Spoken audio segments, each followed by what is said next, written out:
right? You want to get down, after you've done a year of your whole property, you want to get down to where you're not having to put that cost out and keep doing that on and on and on, right? So at that point, a barrier can be really good for preventing them from coming in.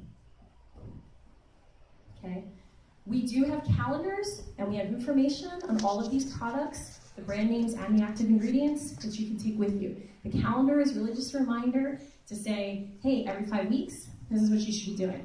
We also, if anybody has, if you have cats or dogs and you do the topical flea stuff, they'll give you those little stickers to put on your calendar to remind you it's time to do the flea application. We have ant ones. We have little stickers that you can put on your calendar to remind you it's time to do your ant treatment. So feel free to come and take those.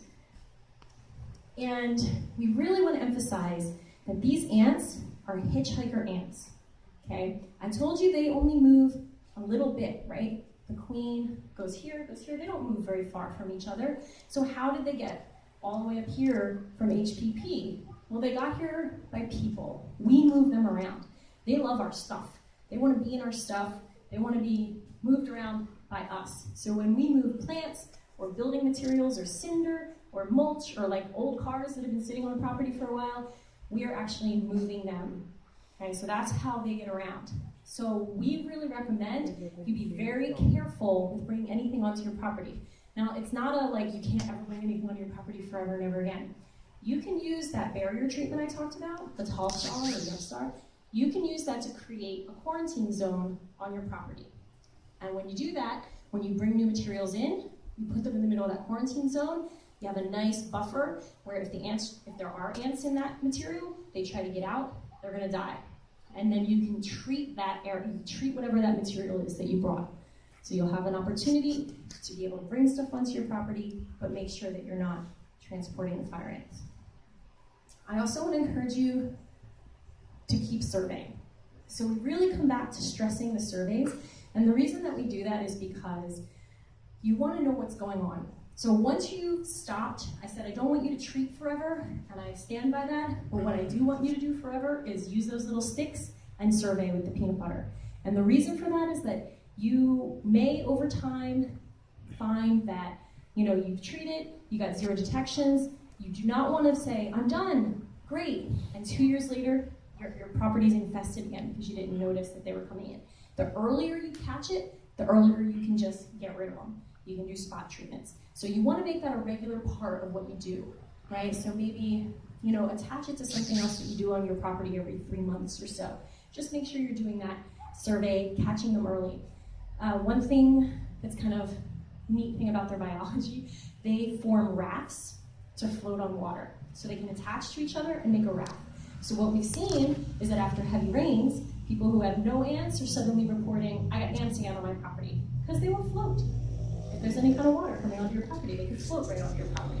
So be aware that you should always be surveying. Never stop surveying. The other reason that I really encourage this is because, as I said, we have 4 botanists on our staff that are our early detection specialists. No entomologists, nobody who's expert in insects.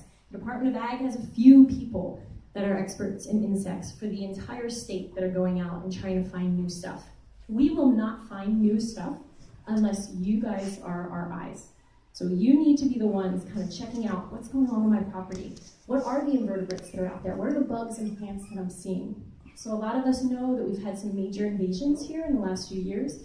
We had coqui frogs come in as an invasive species accidentally introduced on nursery plants. We had the little fire ant. We had the semi-slug, which came in. That's the slug that carries the rat lungworm disease, brought in accidentally on nursery plants. We have the fungus that causes rapid ohia death. Most likely, we're not positive, 100% positive, but most likely that fungus was brought in accidentally on nursery plants. No laws have changed. Nothing has changed since all of those invasions, all of those things were brought here. So we know that there are other things out there that are still coming. They may already be here. We have an ant on the mainland called the red imported fire ant. It is much worse than little fire ant. It is an ant that's moving up through the southwest. It's causing problems all around the world. It's very dangerous. It's been known to kill pets, put children in the hospital. This is a really scary ant. We don't have it here yet. And again, I say yet, because until we improve our security, our biosecurity, we are not going to be able to keep these things out. So you all need to become detection specialists and be paying attention to what's new and what you haven't seen before. And that's how we're going to be able to find these new things and get rid of them early and not have a situation like little fire ant. What about these green lizards? Oh, yeah. The dot on the back. We never had that. No, they're taking over. I saw them all the time in Kona, but all of a sudden now at my house. I never had them at my house. So I know. That's the thing with invasions. It's slow. It's really slow. So what we really want you to do after tonight is we want you to survey for little fire ants. So we have survey kits. Please take whatever you need. If you have a neighbor and you'd like them to survey, we have a little instruction card. You can take that. I'll have Jade come up here so I can get a break and some water. And Jade will come up here and talk to you about how to do the surveys really well. And then we encourage you, if you do find ants that you think are little fire ant, you can have them ID'd. If you're already sure that they're little fire ant, that's fine. You might want to start treatment. We have, again, a calendar and some recommendations for products and where you can buy the products. We really encourage people to work with their neighbors. Work with the people in your community. We've been going out and doing this since May. This is a pilot program that we've been doing for a few months. And our very first day, very first community, we were over in Kona. We had a lot of people sitting in the audience just like you. And a woman said, my neighbor isn't doing anything. And I'm treating, and I keep getting ants. They're from her property. And just sort of went off. And we said, well, did you invite her here today so she could learn how to treat them? And she said, yeah. She's right there.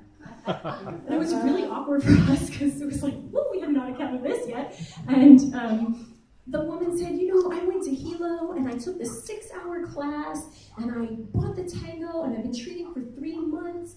And so here she kind of there was this horrible kind of neighbor to neighbor friction that was going on. And it could have been solved by just somebody talking to their neighbor and saying, hey, I noticed I have little fire ants. You might too. You know what I mean? It doesn't have to be accusatory, but we had neighbors in Puna that had TROs against each other that came to an event, and they said, well, I don't like you, but we can work together on this. They're very, very serious about it. So do talk to your neighbors, even if you maybe haven't had a relationship with them before. This is a good opportunity to come together. The more you can bring people together to treat this, the better your results are going to be for the long term, and the cheaper it's going to be. Okay, that's one of the things we really stress. Some of these ingredients can be expensive, but if you buy them in bulk, we've calculated it's about a 40 to 50% reduction in price. So it's worth your while to see if you can get a group of people together and go in on this stuff together. And then you're accountable to each other, where you're like, hey, don't forget, next Friday, we have to treat fire ants. Okay, it keeps you on your program. So one of the things that we will do to try and help you get your neighborhood started, we, with our funding, we're able to provide what we call demonstrations. So we will come to your neighborhood and we will bring a mixing kit. And with this kit, we will help you mix everything up. We'll bring all the ingredients, including the active ingredient, the tango, and we will show you how to apply it. So if you can get your neighbors together, and you want to do that, keep in contact with me. I know up here it says, ideally 10 to 20 acres. That's sort of the high end. We just don't want to go over 10 to 20 acres. But if you have a small area, but you have several neighbors that want to work together, then talk to me. And sometimes you might have an empty lot in your neighborhood and you're like, well, we can't treat that one, but we have 6 other people around it. That's okay, we'll talk about it, we'll figure it out. This is about starting a conversation with me if you think you have a neighborhood that could work together to do this.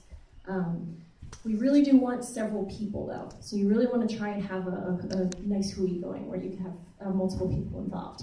And what you'll get from that is that free first treatment.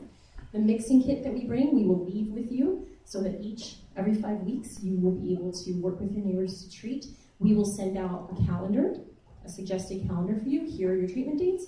And then we'll send you and all of your teammates a reminder every 5 weeks, like, okay, it's time for you to treat, okay? And you'll also get me and Jade available for technical assistance at any time. So you have that consultation, and we'll hopefully help you throughout the year of treatment. We'll stay in touch with you. So if you're interested in that, talk to me. Okay, finally, you may have read in the newspaper recently that we got some money, or we're supposed to get some money in 2017 from the county to continue this education program. And the main focus of that is that the county council people wanted to do something about fire ants, but one of the divisions that would handle that in the county said, well, we don't just want to give out free pesticides or coupons for pesticides when people don't know how to use them. So by coming here tonight and then hopefully attending a demo where you actually see how these things are mixed up, you can qualify for a voucher program. And that will give you some coupons to get some money off of those active ingredients that we talked about. And there is no household limit, it's a per person limit. So you have to do the full training, which includes this, but also a mixing demonstration. And we're right now trying to plan one. It's going to be maybe Honolulu or Lapahoehoe, I'm not sure yet. So we'll have one out here on this coast. If you're signed up on our email, with either email or phone number, when that happens, we will contact you and let you know. And then you'll be able to be qualified for that voucher. We'll actually have the vouchers hopefully at that point. This program's going to start hopefully in November. So by that time we should have them in hand. Okay. Also, if you have gone to the Hawaii Ant Lab, there's 6-hour training in Hilo. You can qualify for this program as well. And that will help reduce the cost. Okay. So again, I'm Franny. That's my email. I'll leave this up for a couple minutes if you want to write that down.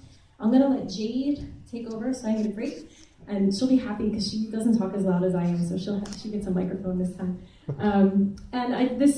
The third person here on this slide is our colleague from Stanford who had to go back to California because school started, but she actually worked with us all summer, and she's the person who coordinated this survey that you all took because we are working with Stanford to try and improve our community programs.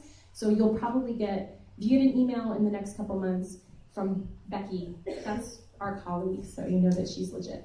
All right, thank you so much for being here, and I'm going to turn it over to Jade for question and answer. Aloha.